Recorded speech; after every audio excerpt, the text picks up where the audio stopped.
बिस्मिल्लाहिर्रहमानिर्रहीम। अस्सलामु अलैकुम वरहमतुल्लाहि वबरकातुहू। उम्मीद है आप सब अहबाब खैरियत से होंगे। आज एक कुरानी अमल लेकर मैं आपकी खिदमत में हाज़िर हुआ हूँ। ये कुरानी अमल माली मुश्किलात के ख़ात्मे के लिए एक बेहतरीन अमल है। इसको कीजिए, तमाम तर जितनी भी माली मुश्किलात हैं वो अल्लाह रब्बुल इज़्ज़त के फ़ज़ल के साथ और इस मुबारक अमल की बरकत के साथ इंशाअल्लाह ताला ख़त्म हो जाएंगी। अल्लाह रब्बुल इज़्ज़त रस्ते आसान फ़रमाएंगे, कुशादा फ़रमाएंगे, रिज़्क़ में वसअत और बरकत होगी और आपके लिए दुनिया भी बनेगी और आखिरत भी बनेगी।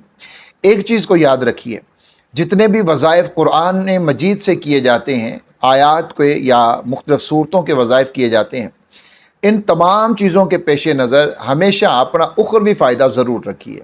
मसलन आप अगर वजीफ़ा सूरतुल इखलास का कर रहे हैं तो इस चीज़ को मद्देनज़र ज़रूर रखिए कि सबसे पहली जो चीज़ मुझे इससे मिलनी है वो सवाब है जो खालिक कायनात ने इसके ऊपर रखा है, इसको पढ़ने के ऊपर रखा है। और जो हमारे प्यारे नबी हज़रत मोहम्मद मुस्तफ़ा सल्लल्लाहु अलैहि वआलिहि वसल्लम ने हमें बताया है कि सूरतुल इखलास को 3 मरतबा पढ़ने के ऊपर क्या अजर है, क्या सवाब है। पूरे कुरान को पढ़ने का सवाब मिल जाता है।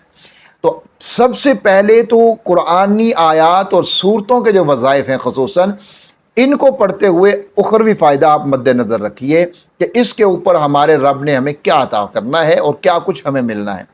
जब उखरवी फ़ायदा हमारे मद्देनज़र होगा, हमारे जहन में होगा, तो फिर उसका आपको बड़ा फ़ायदा ये होगा कि आप उस वजीफ़े को पूरा कर लेंगे। मसलन मुख्तलिफ़ उलमा, आमिलीन, बुज़ुर्गान दीन वज़ाइफ की मुख्तलिफ़ तादाद भी बताते हैं और मुख्तलिफ़ मुद्दत भी बताते हैं। कोई वज़ाइफ 21 दिन के लिए होते हैं, कोई 41 दिन के लिए होते हैं और कोई इससे भी ऊपर 2 महीने के लिए, 3 महीने के लिए और कोई पूरी ज़िंदगी के लिए भी होते हैं और कोई होते हैं कि जब तक अपनी हाजत पूरी ना हो तब तक आप वजीफ़ा करते रहें।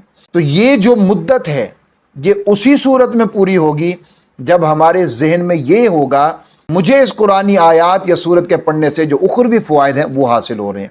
और जब हमारी नज़र उखरवी फ़ायदे के ऊपर चली जाएगी तो हम वो वजीफ़ा नहीं छोड़ेंगे, हम उसको मुस्तकिल करेंगे।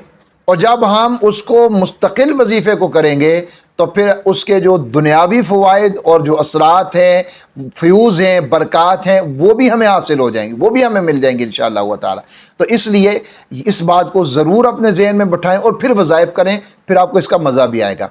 तो ये वजीफ़ा सूरह कुरैश का वजीफ़ा है, 30वें पारे में है, मुख्तसर सी सूरत है। इसको ज़रूर याद करें और याद रखिए कि जब भी आप कोई वजीफ़ा करें कुरान मजीद से, अहादीस से, अस्माउल हुस्ना के जो भी आप वज़ाइफ करते हैं, अगर तो आपका तलफ़्फ़ुज़, आपके अल्फाज, आपका अंदाज़ बिल्कुल ठीक है तो फिर तो ठीक है।